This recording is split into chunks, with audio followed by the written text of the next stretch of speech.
Cling to the people who endorse you, cling to the people who act as sponsors. You have to be really intentional. Don't rush to have it. You have to be very strategic and very patient. Now, if you ask the team what's Olamide's favorite word, it's nothing that we do counts if we don't have. Hey guys, welcome back to the Melanin Medics podcast. This week's guest is Dr Olamide Oguntimehin, a junior doctor, leadership fellow, and trailblazing charity leader dedicated to transforming healthcare. As the founder and chief executive of Melanin Medics, Dr Olamide is a powerful advocate for racial equality in medicine, passionately widening access and tackling health inequalities head on. As a member of both the GMC Equality and Diversity Advisory Board and the BMA EDI Advisory Group, Dr Olamide is shaping the future of inclusive healthcare. With her leadership credentials honed at the Healthcare Leadership Academy and the Faculty of Leadership and Management, she's a visionary in the pursuit of equity in medicine, and we cannot wait to dive in and learn from her experiences. Enjoy. Welcome, Olamide, to the More Than Medics podcast. Lovely to have you on. Really excited for the conversation. Melanin Medics, 7 years. 7 years is a long time. I'm sure it hasn't felt like 7 years. I'm sure it's all been very exciting. But I guess that just goes to show, how much of a problem there is and, the value that you're providing and still providing. And I'd love to dig into that today. But, I think I saw your LinkedIn message, the celebratory message of 7 years. I really liked it because you recounted a little conversation you had with a medical student who sort of downplayed her capabilities. And you challenged that notion, which I really liked. And you said, you've achieved a lot to get to the stage you are, and you can do a lot more going forwards as a medical student. I think oftentimes as med students, we feel almost like we're a slight nuisance maybe, and we get in the way maybe on the wards, and we're not very useful until we reach F1 where we can start helping. And I'd love to sort of spread the awareness that, we can do stuff as medical students. We're young, capable, diversely skilled people that, can start providing value from day one. And that's exactly what you did with Melanin Medics when you were a med student. So yeah, we'd love to dig into it. So could you tell us, I guess, your journey, where it started? Yeah. Where do I begin? I'll probably start with well, I can't talk about the journey of Melanin Medics without talking about my own experience applying. So that's probably where it all started from. So I grew up in Luton. So if anyone knows Luton, it's like an interesting place. But it was all I knew really. And I went to a state school in Luton. Didn't go to the school in my area because at the time it was really bad. Grew up in an area where there was a lot of like gang violence and stuff. So my parents really wanted to kind of shield us from that.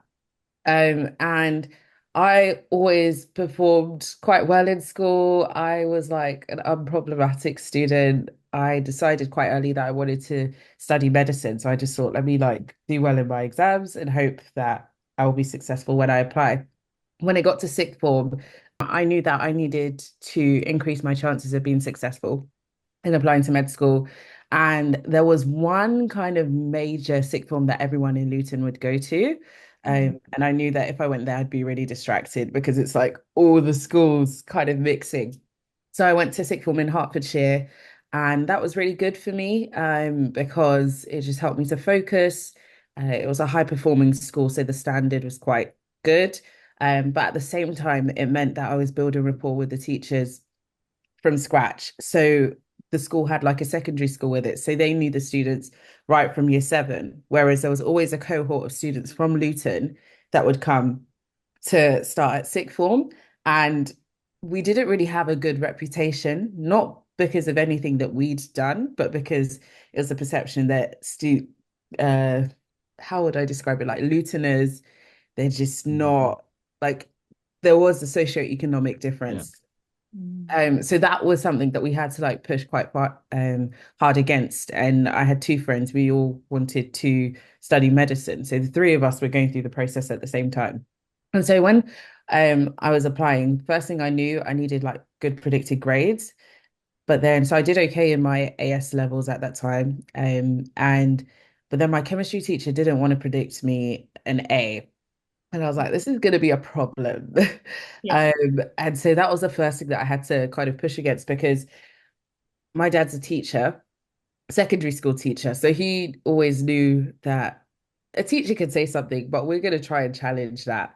And I had kind of like just, I was wallowing in self-pity, like, oh my God, she's just like an obstacle to my future career ambitions. But he was like, no, we don't want to talk to her. We want to talk to the head of sixth form. And he arranged a meeting for me to speak to her. And she changed my grades on UCAS. And I ended up getting the grade that I wasn't gonna, or I told that I couldn't achieve. So that was quite interesting. But then also in the application process, I didn't actually know any medical students or like doctors that I could kind of get work experience from. Yeah, I was really unlucky when it came to clinical work experience. I had to rely primarily on voluntary work experience, but also I didn't have a mentor until quite late in the journey. And when I did meet my mentor, she also grew up in Luton from an African background. And she went to the same sixth form as me. So she had good context of what it looked like to go through that institution. But she was a GP at that point, and she supported not just me, but my friends as well throughout Mm. our applications. She's like just everyone's mentor, really, from Luton. But that was so pivotal because it showed me the difference a mentor can make. And she was really instrumental in just reminding me that you can actually do this. And so fast forward to when I started medical school, when I first started, I set up this like WordPress domain called the Melanin Medic or Melanin Medic. And I had Mhm. intended to like write about my like med school experience on a blog, but I actually did not like make it live. It was just there.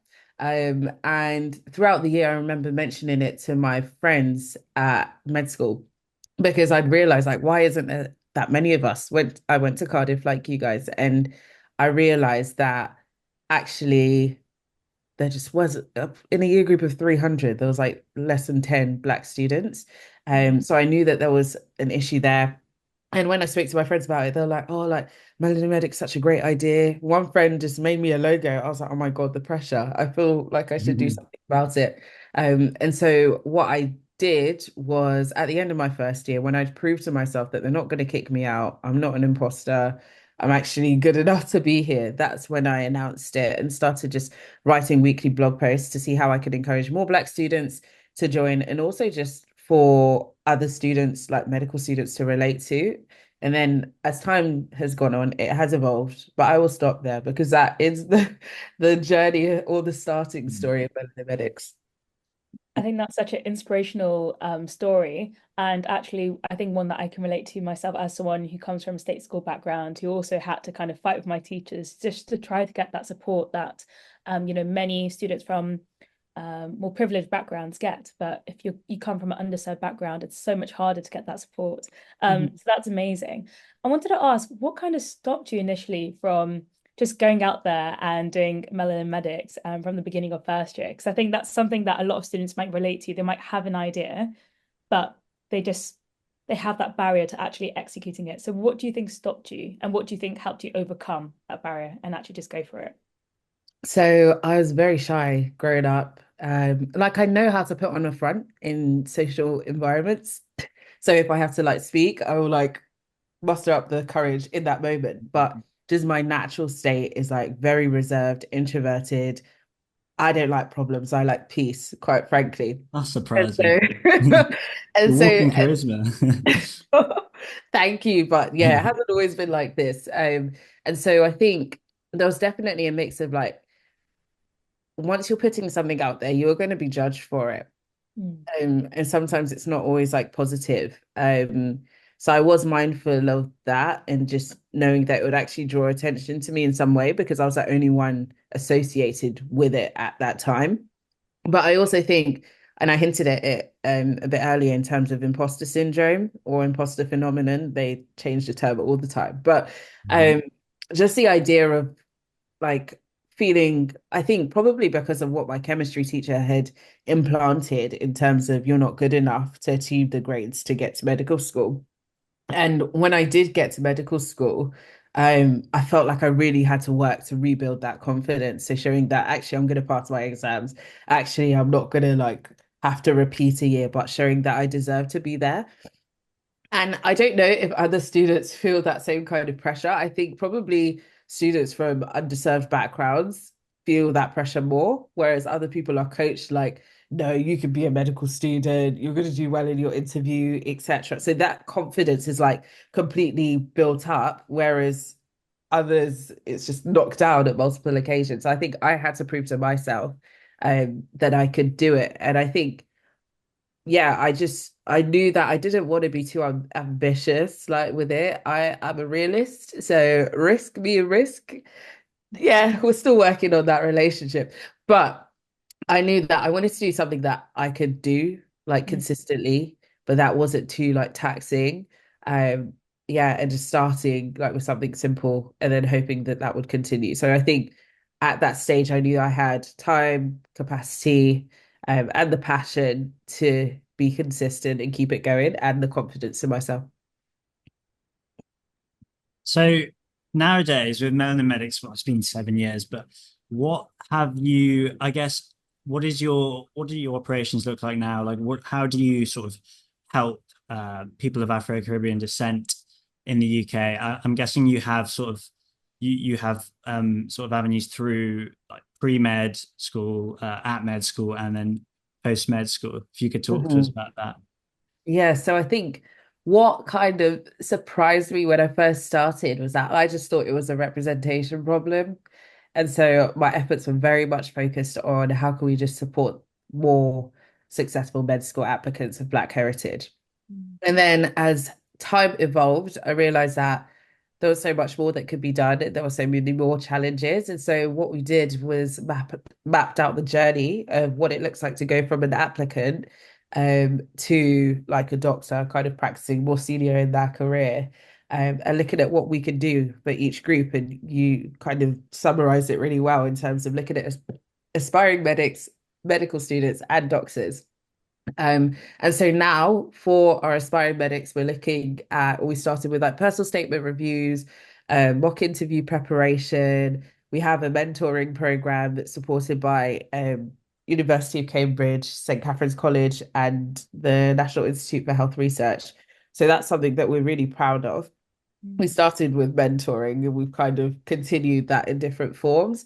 And then for medical students, it's really about building community. So, how do we enable people to learn from doctors who have gone through med school and done well in their exams and got into training? And how do we give them an opportunity to pay it forward to this generation of med students? So, teaching them the things that either people just know in med school, so the hidden curriculum, or if you're part of certain networks, you'll benefit from the resources that they have. So just trying to create those opportunities for networking, for personal professional development, and yeah, just sharing opportunities to support their career journey.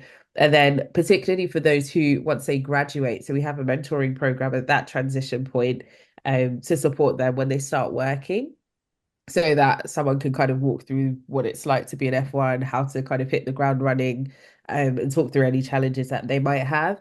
And then for doctors, so it's really just looking at how can we support their career progression, how can we support them in terms of being successful for their specialty applications. So we have a program focused on surgical careers. So if you're interested in surgery, that program's called Surgeon, and that looks at more of a kind of cohort-based approach. So there's two lenses to what we do. So supporting the individual, which I've kind of outlined through our like events, mentoring programs, etc. But then influencing their environment. And that's the part that nobody prepared me for. Is that once you start to focus on like the experience of a particular group within medical education and training, you're going to be drawn into all of these different kind of policy conversations, advocacy, um, and so, yeah, over the years, we've kind of been able to engage with different stakeholders, looking at how can we support kind of fairer training and progression, tackle differential attainment, and also just increase awareness and understanding of like anti-racism in medicine, things that are done that are problematic, aspects of curriculum that are just not sufficiently evidence-based, and we're propagating harmful agendas. And yeah, so we deliver workshops to medical schools, different trusts, allied healthcare professionals across the country, just looking at what does it look like to support your colleagues from underrepresented backgrounds. as well as to advocate for patients from underrepresented backgrounds as well. So giving them an insight into the experience of these groups and empowering them with the skills to kind of support them effectively. So yeah, I'm probably missing something out, probably, but there's a lot going on. Mhm. I think that's amazing, all the different aspects. And I think I love the fact that you described it as a journey. Like you looked at the whole journey from being an aspiring medic, like ourselves back a few years ago, to then being a doctor, and exactly like how you can make that difference and impact to the students and actually on a wider basis too. Um, I wanted to touch more about the fact, so for example, you deliver education to like organizations, medical schools, look at the curriculum. What do you think can be done now to help tackle racism even more on an individual level and on an organizational level? Because for me, sometimes when I've done kind of representation work, I often find that EDI can be a tick box exercise for these organizations. So Mhm. how do we kind of tackle racism more within the institutions, and how do we get them to keep accountable without it being a tick box exercise from their point of view? Yeah, that's a tough question.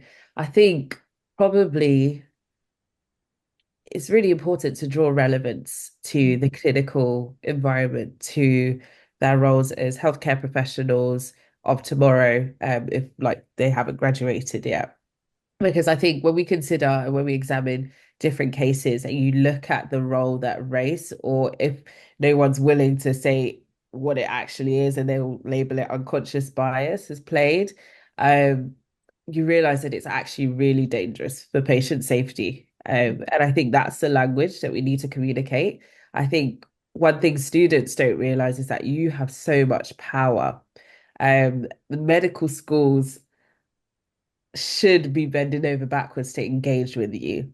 And so that should give you a door of opportunity, a window of opportunity to actually say, I think we can incorporate this better, or I think we can work with this local charity to bring the lived experience of actually the local population so that we're better equipped to kind of serve these patient needs. I think there's a lot of power that students can have just in terms of speaking up. There's definitely power in numbers, but I think most medical schools, it's really tough because when you've always done things a certain way and someone's coming and challenging what you're doing, the immediate response is this is an attack. But actually, when you look at it from a perspective of no, this is an opportunity for co-creation, I Mm. think that's where we need to have that reframing, because co-creation is what should be desired in these environments and what should be valued. And also cling to the people who endorse you, cling to the people who act as sponsors. I think that's something that I've realized in my journey is that there are certain people who recognize the value that you bring, and they will give you opportunity. So a sponsor is somebody who endorses you even when you're not in the room, or they think of an opportunity and they're like, actually, this person would be really good at that. So leverage those relationships, build those relationships, investing it.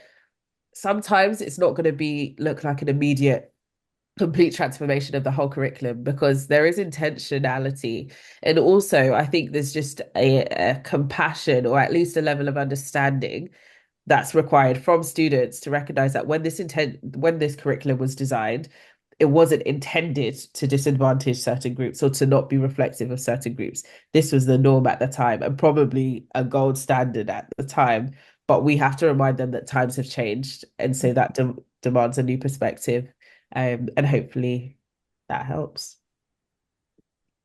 I do like you're quite you've got a pragmatic approach and you realize that people maybe aren't trying to be racist, but for example, but it's maybe just something that has happened due to the environment they're in, and it's sort of inadvertently the case. But yeah, okay. So I think what I'd like to talk about now is what are the sort of what are the sort of successes, the salient successes that Melanin Medics over the course of its lifetime has had, and what do you think are the maybe the pressing challenges today that are still maybe need addressing?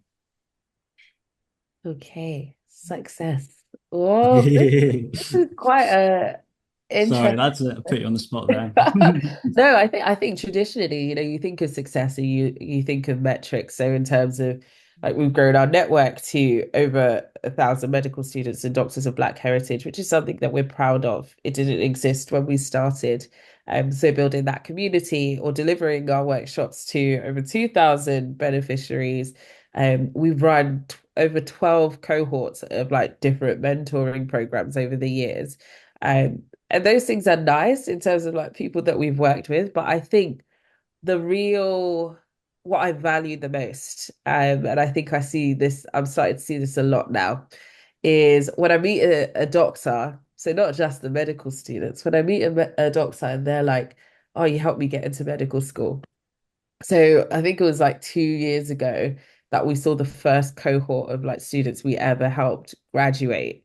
And that was just like, whoa, this is a full circle moment. But I think also not just the fact that we helped them get into medical school, but that, oh, I made like a connection with like this doctor who's helped me in my career through this mentoring program or through this event, or you just see them bossing it on LinkedIn. Like that fills me with so much joy because I think I one thing that I quickly realized is that yes, I'm super passionate about everything that we do, but I can't do it alone.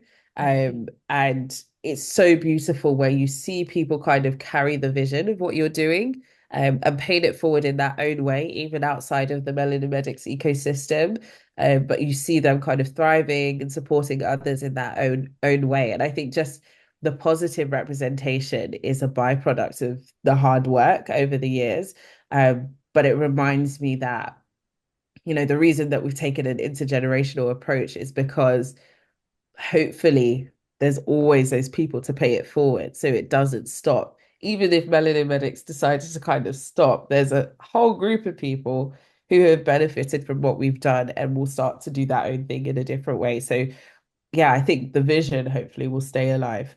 I can't remember your second question. I'm sorry. What are the like the challenges that are maybe still need addressing, do you think, in terms of Yeah.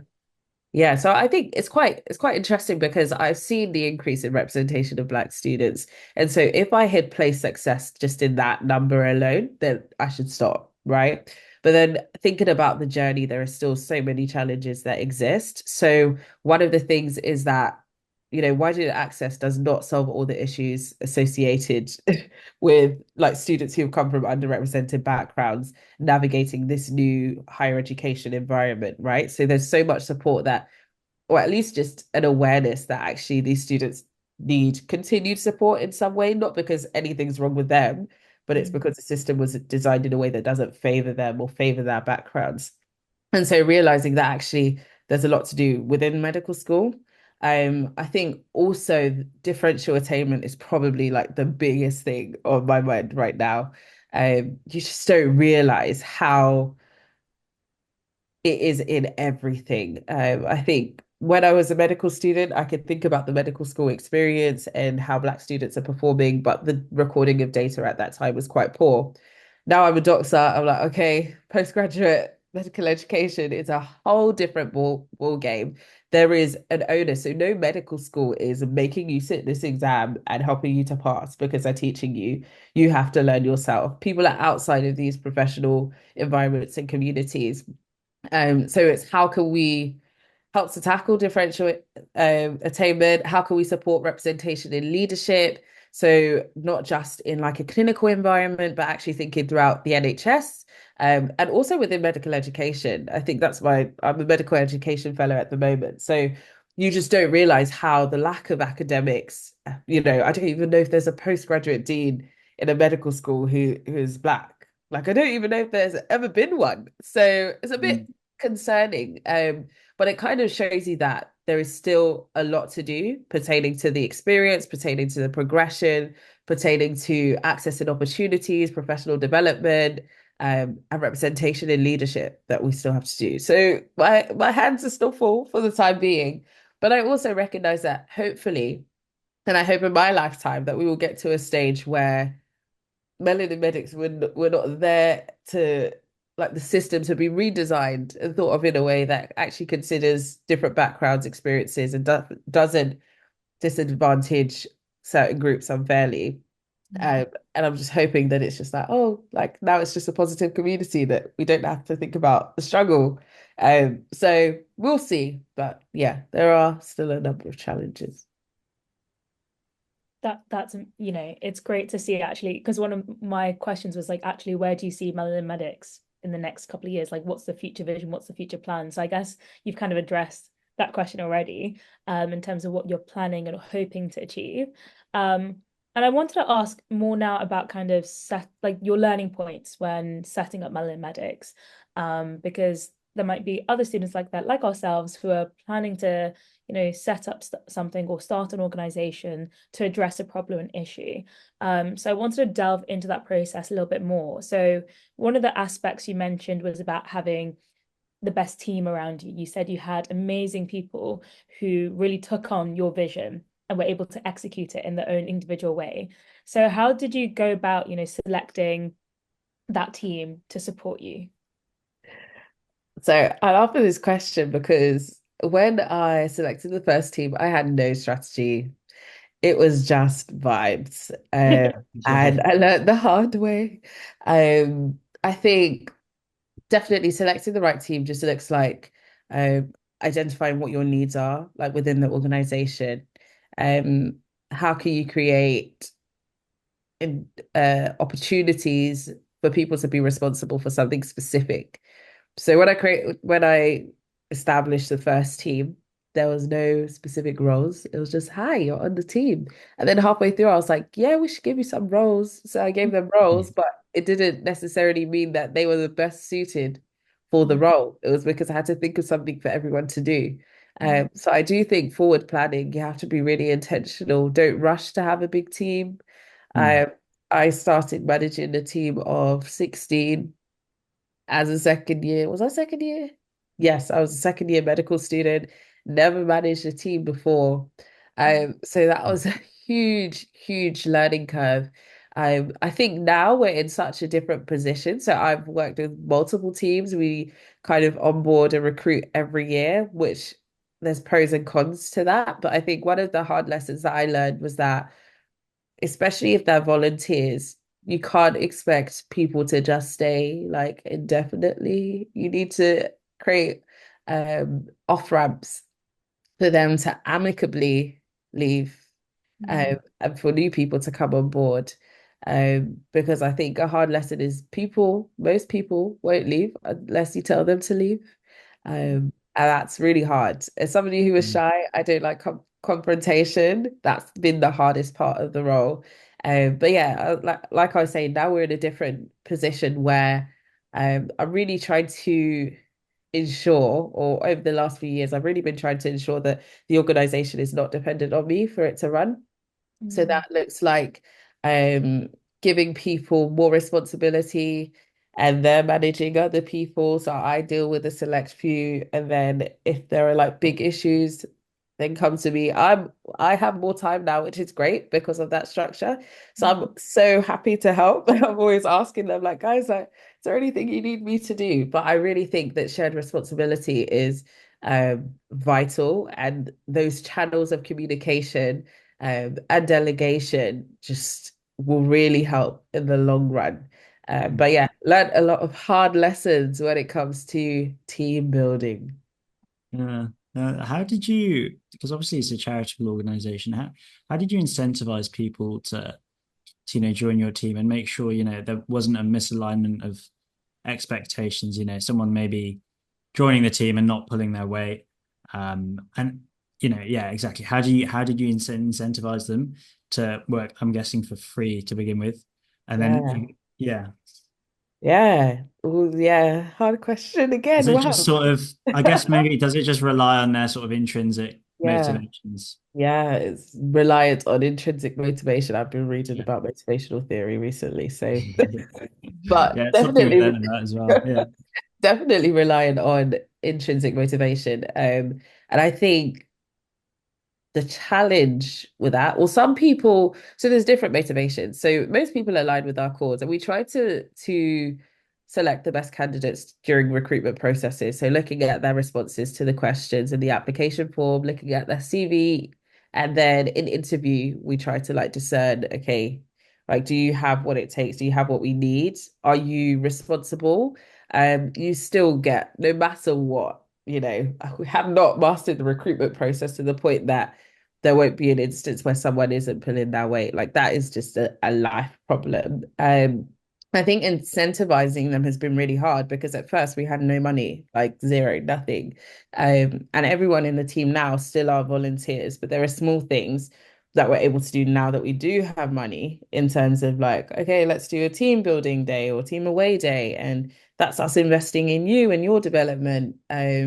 Or whether it be like group kind of social activities or opportunities. So I've been really fortunate that over the years, like the network that I've built, sometimes I'm like, oh, I don't even remember like forming this connection, but there's opportunities that are presented to me that I can share with them first before sharing it with a wider network. So actually showing them that I'm invested in your growth, and that you get as much as you give. There are people who join because it looks good on the application. And you see that because that interest kind of wanes during the year when it's not a busy period or there isn't something really quick to get out of it. I think also because so a challenge is that we don't have events all the time, which they're the energizing stuff. There's a lot of boring stuff that you have to do. Yes, it's creative. If you're like me, I like the boring stuff. So I'm a bit weird Mhm. like that. But I know that not everyone likes it. So one of the things that I've implemented this year is that any positive feedback that we get, I share it with a wider team. So if it's a parent saying like, thanks for helping my daughter, or I saw someone the other day and she was like, oh, my daughter came to like the event that you did and it was like really helpful. Or a final year med student who's like, oh, I've like been able to access this course because it was on the newsletter. Like just sharing that with the team because I think people in different roles don't get those touch points as often. So reminding them that you're actually doing a good thing. Yeah, that's how I've tried to incentivize it. But it's always a challenge. Kind of like positive reinforcement then, when you Yeah, I think when you see metrics, you mentioned it earlier, when you see metrics, it's all, good to see that, but actually hearing the testimonials from people, I think that kind of hits on another level. Like you mhm, really then realize the impact that the whole team is making to these yeah, individuals. So that's a really nice, I love that idea of like just sharing that feedback to the whole team so it keeps them going. It keeps that motivation, intrinsic motivation going in a sense. yeah, I wanted to ask, so now you mentioned you are at a point where you do have, more money, for example, for the events to invest in their skills and their growth throughout this process. How do you finance initiatives, especially when I guess in a charity that aren't, very obvious revenue streams other than donations? yeah. It's hard. No one taught me Mhm. this. I had to learn through trial and error. I think so. Short answer is grants. Mm. That is the main thing, and then workshops. That's a stream of income as well, but we don't do them as often because it depends on capacity. But the ironic thing with grants is that majority, you will not be successful for majority of grant applications that you write. So it's not easy. So that's a skill that I've really had to develop. But also, I think what has helped us to be successful in terms of the grants that we've obtained is networking. So sometimes it doesn't, like most times, it doesn't look like someone saying, we have this pot of money, you can access it, here you go. But it's actually, I met you at this event. It's like a year or two later, there's this opportunity, or we'd love to work with you in this way. How can we do that? Do you have any programs that align with like our objectives as well? So our programs, a lot of them have been funded that way. I think also you have to do your research because people rush to be in the like to be innovative in the medic space. And non-profits, to be honest, the highest earning charities are medical charities. So there is money there. However, for medical students and doctors, it's weird. So like there isn't much money there because medical schools have a very limited budget. NHS trusts have a very limited budget. Doctors are selective in terms of how they choose to spend their money. Medical students are broke most of the time. So there isn't much money there. And that's why I always encourage people to like really think about what is your business model canvas. I learned that during like HLA, Healthcare Leadership Academy. And I thought at that time, I was like, oh my God, this is so tedious. But what it did, it showed me that we really need to be clear in terms of the our unique selling point, and what we're doing that other people aren't doing and why we're worth the investment. But yeah, I think you have to be very strategic and very patient in terms of obtaining funding, but it's not easy. Mm. Yeah, and going back to those like entrepreneurial principles you were mentioning about the lean canvas sort of thing, I'm guessing you need a lot of research and sort of you need to show that you're making an impact. How important is like I guess in-house research that you do, like proving that there is a problem and proving that maybe you could fix it? Yeah, that's really is so important. Mm. And when I first started, that was something that I used to like do, but I didn't emphasize it to the team. Now, if you ask the team what's Olamide's favorite word, it's evaluation. Yeah, nothing that we do counts if we don't have evaluation, like responses, feedback. That is our impact. That's how we measure our impact. Whether it's just like qualitative, that is absolutely fine. You know, testimonials, they are so powerful, but evaluation is so key. Yeah, so I think in terms of in-house research, so one of the things that I had like I guess she's like an advisor. I met her on a program, and she supports a lot of young people with like passion projects, essentially, or initiatives. So she made me do this like case for support quite early. And at that time, Melanin Medics was just a very messy organization. Like there wasn't clear strategy. It's a bit of everything and anything. And she made me write a case for support, which essentially summarizes what's the problem, how are we addressing, and how like an investor or a fund of support will make a difference. And that really helps you to clarify your thinking, in terms of communicating the problem and communicating why we're the best to solve it based on our previous experience with programs, etc. So I think definitely you need to kind of clarify your thinking by showing that you understand the problem, making sure it's evidence-based. Because medicine, one thing we love is evidence-based. So True. And I think a lot of the time we're so focused on the solution, the innovation, right? But mm, we get carried away with that and we forget actually what are we actually trying to address. mhm. So I guess that really emphasizes that. I wanted to touch on the Healthcare Leadership Academy. You mentioned you did that. What other kind of main learning points did you get from that experience? So I would probably say that I learned the most by just observing the Healthcare Leadership Academy, Mm. how they run and their infrastructure. I think for me, I had no idea what I was doing trying to build an organization. I didn't know what I was supposed to be doing trying to build an organization. So to gain an insight into an organization that similarly is like a non-profit initiative is really just helped me to see where are our areas of weakness, what can we learn from this environment, what are they doing that we can adopt, what are they doing that actually doesn't align with like our ethos or our program of work. And I think that was really powerful for me.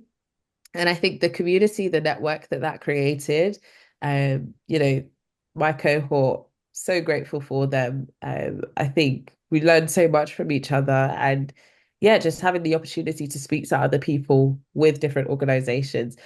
And then while I was there, they introduced a new program called HLA Ideas. And that's for people, medics, medical students, doctors who are running organizations or have started organizations or want to start organizations and supporting them through that process. And so that gave me an opportunity to speak with other founders when you're going through a tough time, you know, especially if you're a sole founder. I think that was something that was quite unique about my experience. So I ran Melanin Medics by myself for a year.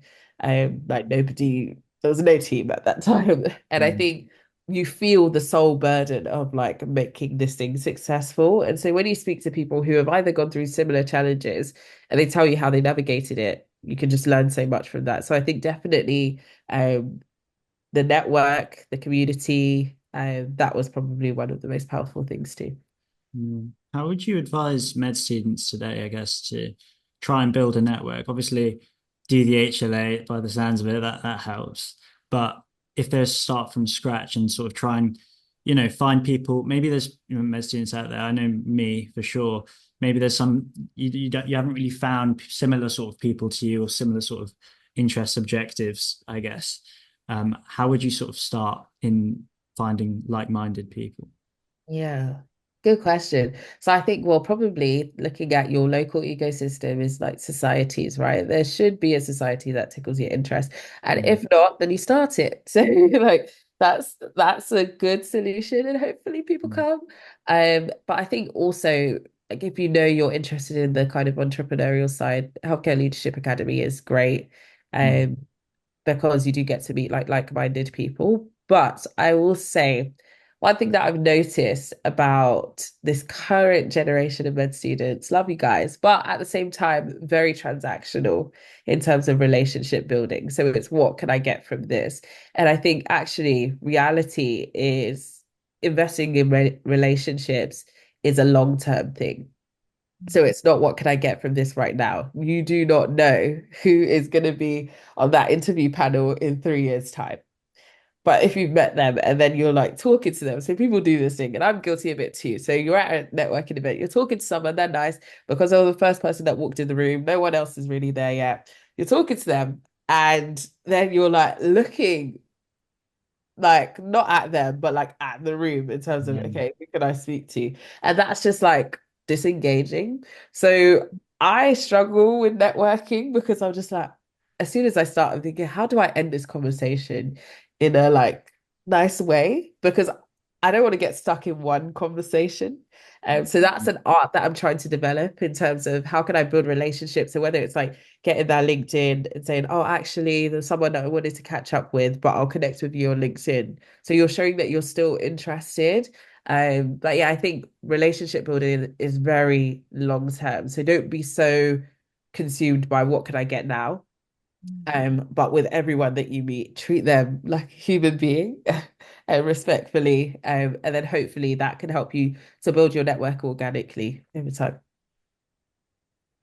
Amazing. Kind of similar to networking, you mentioned earlier mentoring and Mhm. how, for example, that GP during your application process was that mentor for you. Um, how does one go about kind of, finding that mentor or and what was the impact of that mentoring for you on a personal level? Mhm. And an additional question on top of that, you obviously then provide mentoring for Melanin Medics. So what has been the impact to the students as part of that program? Okay, so three questions. mm. Okay, I'm probably going to forget them, but I'll start with my experience about my mentor, how I recommend finding a mentor and the impact of mentoring. Might change the order, but we will see. So I think my mentor was just so powerful in terms of like visual representation of what success can look like. She's somebody who I'm still in contact with today. She was at my wedding. Like she is amazing. And I think it's there will be certain relationships that you have or mentoring relationships that you have that are time bound, but there will be people that you're just like, actually, I really like you. And it's like move from like a mentoring relationship to kind of like a friendship in a way. So I definitely say that yeah, she's been so impactful in my life and in my friend's life. It's ironic. She was my best friend's mentor as well. So it's great that we kind of share that we have that shared experience with her. And I think also she's the one that because she had an organization as well. She has an organization as well that like focuses on mentoring Black students like locally. So I learned that from her. I think I always have to give credit where credit is due. Like that's what I saw. So it's only natural for me to pay it forward. So I think that was really powerful. In terms of finding mentors, it's hard. I Mm, think I always have to be mindful that like, yes, we're lucky that like Melanin Medics exist, but that not everybody has access to communities like that. Mm. So I do think there is a degree of you need to go out of your way to either put yourself in environments where you're more likely to meet people like you, or you see that they have a certain kind of professional career that you aspire towards. I think definitely reaching out, but I never recommend somebody to contact and say, "Hi, will you be my mentor?" I do not know you, they do not know you. So I think you have to test the relationship first. Ask for like a virtual coffee. Show that you've done your research and say that, like, I'm really interested in the work that you did on this as someone with a passion or an interest in going into this particular field in the future. I'd really love the opportunity to ask you a few questions over virtual coffee catch up for 15 minutes or for half an hour. Don't book meetings for an hour, guys. It's too Yeah, long, too it's long. exactly what we've done No, here. no, it's fine. But I think like yeah, like if it's an initial kind of interaction, then you need to see if your personalities kind of work. Some mentors are not, some people that you like are not good mentors, and you will see that. So you need to have that organic time to test the relationship. Similarly, I don't think all of my mentors know that they're my mentor. So I have different mentors for different things, and I'll reach out to them at different times. But I also practice conversational generosity. So, like I said, a mistake that Gen Z, I'm actually Gen Z, guys. So, a mistake that Gen Z make is that we're very transactional. So, it's like, okay, I've asked my questions, bye now. But actually, no, like, a question I've started asking supervisors is like, oh, what's going on in your world? Like, I'm just curious. And that gives them a time to kind of offload in a way, or like gives you context to like some of the challenges that they're facing. And you can learn so much from that. So I think, yeah, practicing conversational generosity is really key in establishing those relationships. And then last question, wow, I remembered all of them. But last to answer your last question, just in terms of like the value of mentoring, I think, yeah, there's nothing like knowing that there are people who have got ahead of you to kind of guide you through like the natural kind of challenges or transitions in your career. I think that's the comfort. Like if you had someone telling you that like, oh, like this is how you pass the exam, but they've never sat it, you're just gonna be like, where did you get that from? But I think, yeah, mentors are just a great resource in terms of like knowledge, insight into just different challenges, different professional experiences. And yeah, also a source of emotional support as well. I think that there are some challenges that you just underestimate the impact on you, but it's not until you're like in conversation, you're like, oh my God, like that was really like hard. But there are people that you can rely on in that way. So yeah, I highly recommend mentors. Don't feel like your mentor has to be your mentor for like 100 years. That's okay. Like it's okay for the relationship to kind of naturally die. Um, but yeah, just think about how you treat people in that process. Yeah, I'd love to talk now about actually your new role, which I think is very exciting, a medical education fellow in social determinants of health. I think Mm. it's something that isn't really in the limelight, but it's something that is so important in terms of helping the NHS get itself out of this crisis, I guess, that's been going on forever, it seems. What does your new sort of position entail? Yeah, so it's a new role. It's very innovative. It has never existed before, so I feel Wow. very lucky. But with that, it's basically trying to incorporate social determinants of health into postgraduate medical education. So for foundation doctors, for locally employed doctors, for specialty trainees, trying to see how we could just bring that conversation more into the clinical environment and draw relevance to their clinical practice.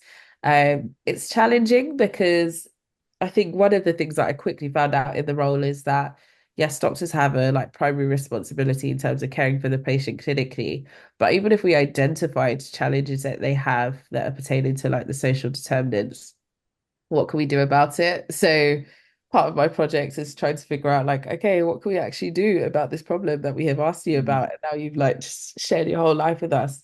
And so I think I felt a bit at first, it's really easy to feel discouraged in terms of like societal problems are just so deeply kind of rooted and very complex. And that what difference can I make? But I think it's reminding people of what difference they can make, even in view of that. Um, so yeah, it's challenging, but I Yeah. think it's been really, really good to just immerse myself into that world. Um, I think for a long time, particularly with my clinical career. So my clinical career is pivotal to what I do at Melanin Medics. And if there's anything that I'd love to like tell med students is that there is so much value in being a medical student. You know, my parents, when they heard about Melanin Medics, were like, yeah, this is great. But if you're not a student, a medical student, what's all of this? You know, it's meaningless. And so I recognize my clinical career as being so pivotal to what we do. And so to be able to bring in the thread of kind of social justice, racial equity, not just in the medical education and training environment, but actually looking at clinical care and patient safety and those things. Like social justice is that red thread. So it's nice to have that in my career and finally figure it out after a few years. No, I think it's really important because I mean, I only know this because I was told it. I don't on a different course other than medicine, but like clinical care only accounts for like 20% of an individual's health, or the population's health for that matter, and 80% is actually the social determinants, which is a crazy, crazy number. Like 30% smoking, diet, exercise, alcohol, like your behaviors, and Mm, 40% is like your socioeconomic sort of factors like mm, education, employment, all those things. And it's like so important to mm. fix those things rather than I don't know, fix healthcare failures, Yeah. if you will, in the hospital, which is technically a failure. They've gotten ill and we're sort of, I guess, treating the symptom rather than what we should be doing is treating the social determinants for health. That is the root cause, I guess, of a Mhm, lot of the problems. mhm. So I think it's amazing. A new position just for you as well. We'll see how long it lasts, unfortunately. But it's all dependent on funding. I think the biggest challenge is yeah, making sure that it's sufficiently invested in and that people feel like there's actually something that they can do because otherwise, what's the point of just making people feel really like I don't Mm, know, jaded with the way things are. It's just like, oh, this is just like very crap, and you just feel bad. But it's trying to empower them that like actually there are things that you can do, even if it's just signposting to like a local charity, or other services. So yeah. mm. And I want to ask what kind of projects then at the moment are lined up within this role, or what are your current ideas, if you can say at the moment? I can. I hope no one steals like my research ideas. No, I'm joking. So yeah, so pretty much what I've kind of alluded to already. So really looking at what's the doctor's role, in terms of like addressing social determinants of health. So I think medical school undergraduate education is a bit better in addressing social determinants of health, but because postgraduate medical education, there's so much variation. So it's kind of given me free rein to develop like, okay, this is how you can assess for social determinants of health, and this is what you can do about like the positive factors that you identify, and just working with local services, local charities, teams in the hospital to really just create kind of like a pathway in some way, to kind of flag really serious cases. But I think there's just so many things that are incorporated in social determinants of health, like domestic violence, um, inclusion health groups, refugee groups as well. So yeah, there's so much scope to just do so much teaching. So trying to incorporate that throughout the year, for the doctors. Yeah. One thing I will say is for med students, at least for me at least, when we're taught it, it's not engaging, even though like I'm quite interested in it.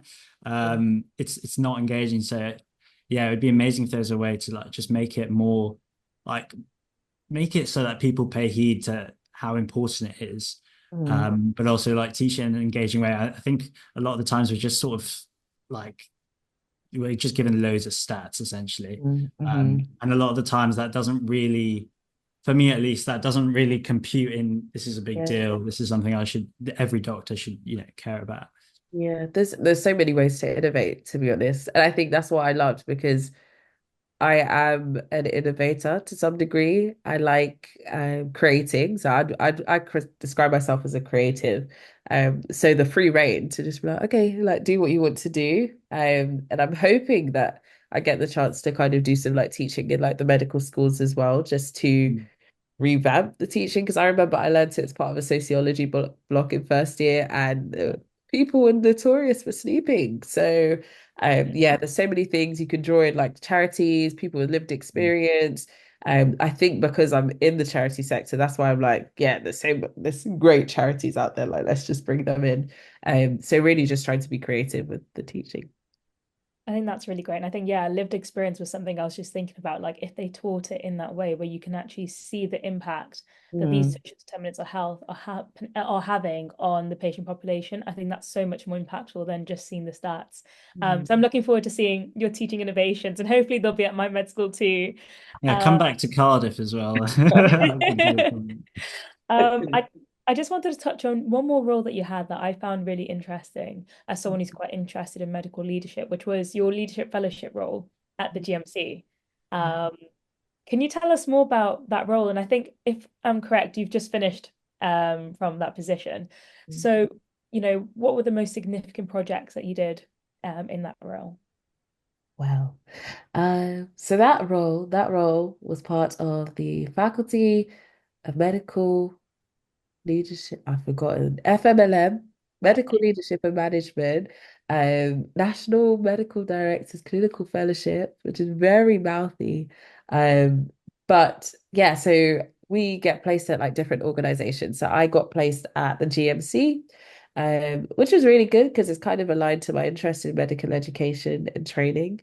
I think what's quite funny is that I hadn't recognized that I was actually interested in medical education until last year. I was like, wow, this is all like everything I care about is medical education. So I think that was a really good placement. So I was in the assessments team and I was also in professional standards and ethics.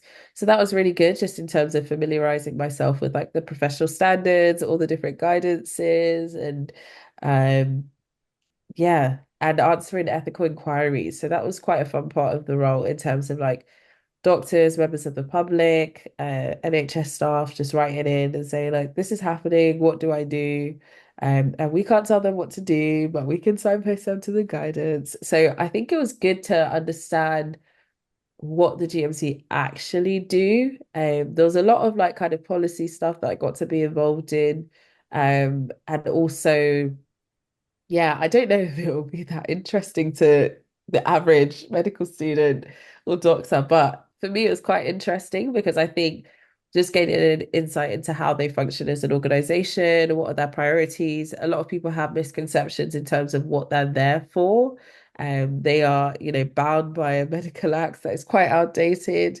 So I think that it just gave me an insight. But then also, I think in order to challenge a system, you need to know the system.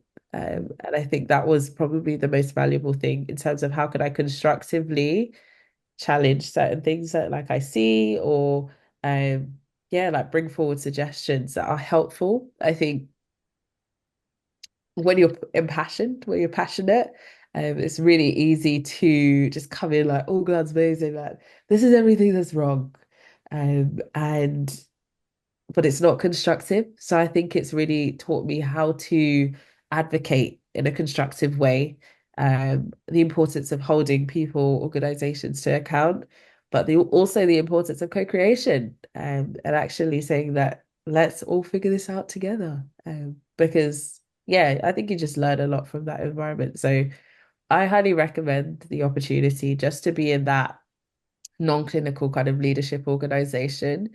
It just gives they don't teach us that kind of stuff in medical school. Even just like working on your laptop every day. Like I love my laptop, so I was very happy. Yeah. But like email etiquette or meeting etiquette or like yeah, like I think they have different processes. Some that I'm like, oh, do you need to do that? But others that is like actually it serves really good benefit. And so I've implemented it in Melanin Medics as well because I'm like, yeah, we should do that. We should do that. The away day idea, I got that from GMC. So yeah, I dealing think idea. it's like those subtle skills, right?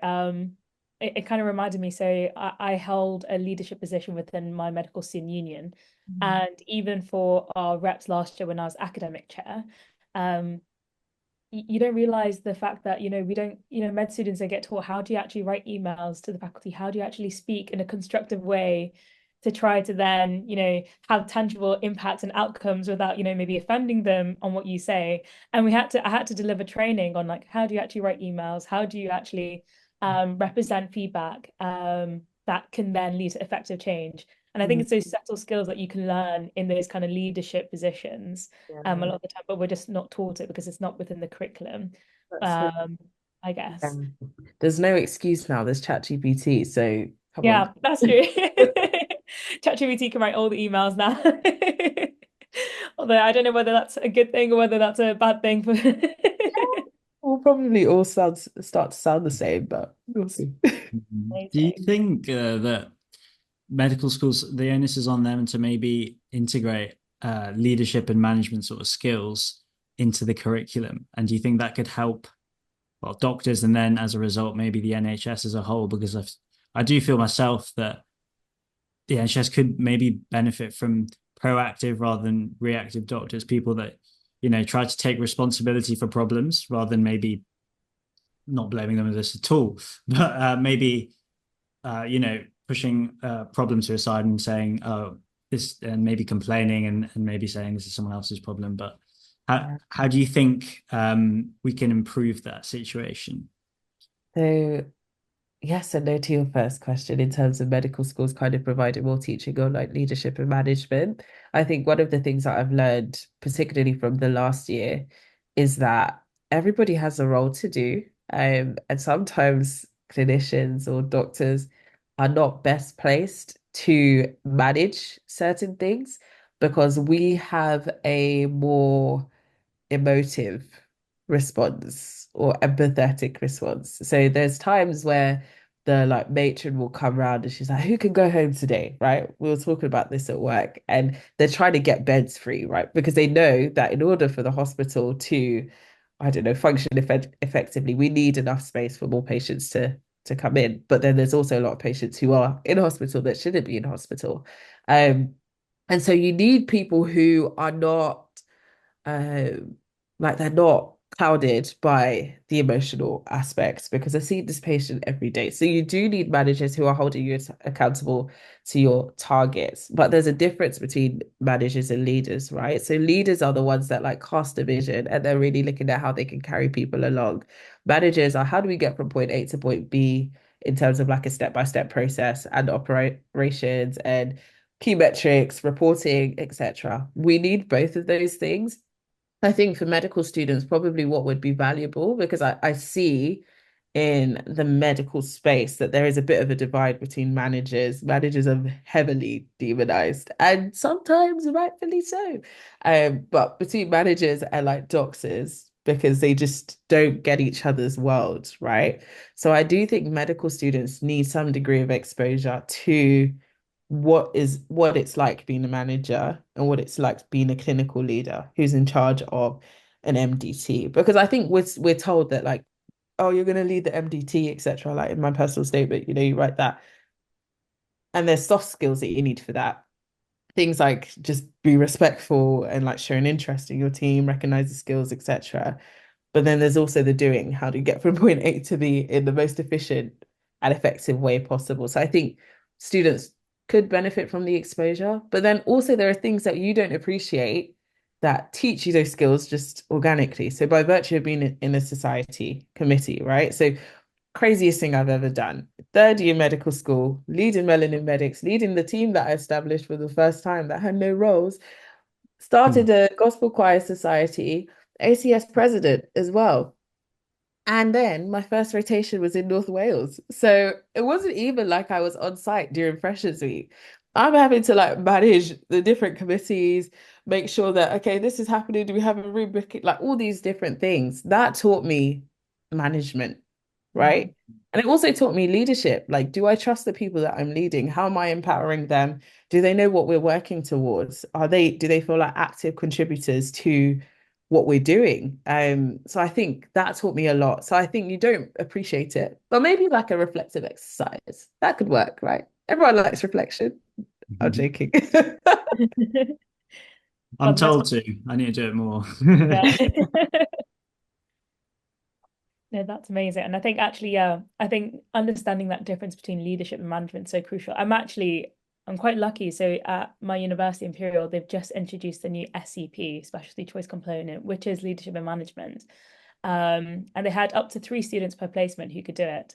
And they only managed to get 4 students throughout the whole year, even though this placement, there's probably 8 to 9 rotations of this placement. And I'm the first student to do it. And I think just the impact of learning about how the managers run the GP practice, how they work then with the partners who I guess are the healthcare leaders in the GP practice, and understanding that balance of like you said, you can have that emotive side, but then there's a limit where you need to actually think, okay, how do we actually now achieve our vision? And sometimes to achieve that, you can't always have that emotive viewpoint in place. And that's where then you need those managers with that kind of headstrong mindset in a sense. So I think that's really an important learning point that a lot of I think I wish that we had more exposure to that throughout med school rather than being an optional kind of module that you have to take to appreciate that. Yeah, that's amazing. Just to kind of end things off then, kind of want to go back to the LinkedIn post that you put up about the med school student and, encouraging them that they're actually more than just a medic. And to summarize, what kind of advice would you give to aspiring medics who want to do more than just be a doctor and be someone, for example, like you? Oh, you're too kind. No, I think so. I'm probably going to be a bit countercultural, and this is just speaking from hindsight. So, this, I think the notion of like being more than a medic sometimes makes you feel like being a medic isn't sufficient. And I think that there is so much that you can do as a medic. There's so much value in being a medic. So recognize that as a like kind of core component of your identity in some sense. Like recognizing that the value that you can draw from your experiences as a medic. And I also recognize that you get the people who are like, blue sky thinkers, they're ready, they're innovators, they want to do the next big thing, and they are incredible. Shout out to those people, they're like me. But then you also get people who are very content in terms of like being in medical school, but feeling like they can't develop these skills that will benefit them in their long-term career. But actually, it's realizing that a leader is like essentially just a problem solver, right? I look at myself as a chief problem solver, which raises my blood pressure sometimes. But at the same time, there's so much beauty in terms of just seeing, okay, there's this problem in my med school, or there's this problem in the society. We don't have this. How can I fix it? We don't have this. How can I fix it? We don't have this. Like, even as a doctor, that's what quality improvement is. You look at a problem, how can we fix it? So I think building your confidence by problem solving. I think that's probably one of the most powerful things that you can do for your career, and for your kind of identity or self-belief.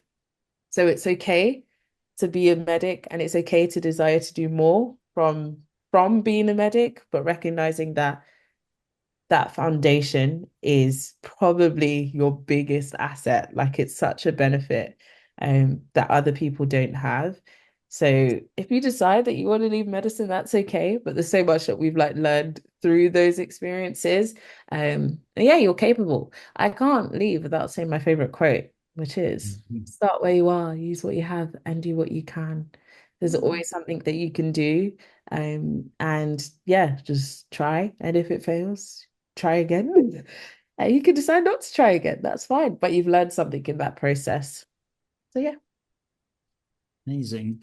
And I think, me and Yaz, we're all for medics staying in the profession. That's exactly what we want to happen. We just want to spread awareness that, there's a lot of things that we can do, and we should never feel sort of boxed in, as it were, if you pardon the pun. Yeah. And we should, never put that psychological sort of barrier on ourselves that we can't do X or Y.